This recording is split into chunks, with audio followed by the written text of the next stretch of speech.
అన్నాడు. ఒక్క ఇటుకే కాదు రంధ్రం కూడా చేయని అన్నాడు. ప్రశాంత్ గౌడ్ వాళ్ళ భార్య వచ్చి మాకు అడిగింది, అమ్మ ఇల్లు నిండింది సేనాయనకు నింపి ఇటుకే తీపిస్తానని అన్నది. అంటే ఆయన ఏమన్నాడు, ఆమె ఫోన్ చేస్తే ఇటుకే కాదు మట్టి గోడ కూడా కదిలియనని చెప్పిండు ఆయన.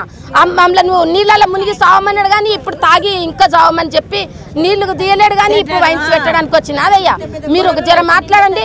ఎవరైనా కావాలంటే స్లమ్ ఏరియాలకు వస్తారు, మాకు ఓట్లు వేసుకోవడానికి మమ్మల్ని మాట్లాడడానికి కాళ్ళేళ్ళు మొక్కుతారు.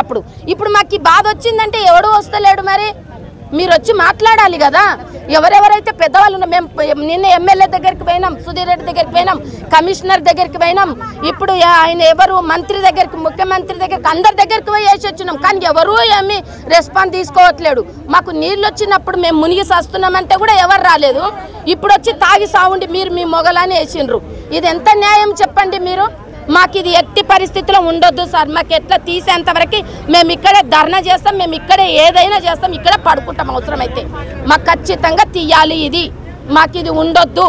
మా పిల్లలు ఇప్పుడు చిన్న పిల్లలు, ఇంకా కొంచెం పెద్దగా అయితే మాకు చదువుకోనికే పోనికే గిడవై కూరగాయల షాపు గది కూరగాయలు తెప్పు అని పిల్లలు అంటే మేము పోమని చెప్తున్నారు మా పిల్లలు, మనవన్లు మనవరాళ్ళు. ఎంత పరిస్థితి ఉంటుంది. మాది అయిపోయింది. వచ్చే జనరేషన్ అన్నా లేదా సార్? లేబర్ కాలనీ ఏమైనా గుడ్డోళ్ళ కాలనీ అంటే చులకనగా చూస్తున్నారు అందరూ. ఇది న్యాయం కాదు కదా. ఒక పద్ధతి అంటుంటుంది. మాకు మనిషి ఉన్నది, మేము పిల్లలను, మాకు సంసారాలు లేవా? మీరే మంచిగా ఉండాలనా? ఇంకా పైకి మీరే పోవాలి, మేము ఇంతే లోతులో దిగాలనా? అర్థం చేసుకొని మాకు ఇది తీసేటట్టుగా ప్రయత్నం చేయండి. మీకు చేతులు జోడించి చెప్తున్నాం, మాకు ఇది ఉండొద్దు. ఇప్పుడు వైన్స్ పెట్టిన ప్లేస్లో ఏదైనా కంపెనీ పెడితే అందరికీ జీవనోపాధి ఉంటుంది కదండి. ఇక్కడ చాలా మంది జీవనోపాధి లేక ఎక్కడికెక్కడికే వెళ్తున్నారు. అదేదో ఇక్కడే వైన్స్ తీసేసి కంపెనీ పెట్టమనండి. ఏ అధికార పార్టీ ఉన్నా కానీ కంపెనీ పెడితే అందరి బ్రతుకులు బాగుపడతాయి. అదేదో అది చేయమనండి. అనవసరంగా ఇది పెట్టి వైన్స్ పెట్టి ఆడోళ్ళ జీవితాలతో ఆడుకున్నట్టు ఉందండి.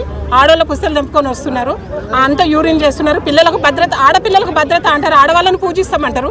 ఏదండి ఆడవాళ్ళని పూజించేది? మెయిన్ రోడ్డు మీద వైన్స్ పెట్టి ఆడవాళ్ళని పూజించేది ఇది. కాబట్టి ఎవరైనా వాళ్ళ దృష్టికి తీసుకొని ఇక్కడ ఒక కంపెనీ ఏర్పాటు చేయండి, లేదంటే వైన్స్ని వెంటనే తొలగించాలి. ఇదే మా యొక్క మనవి అండి.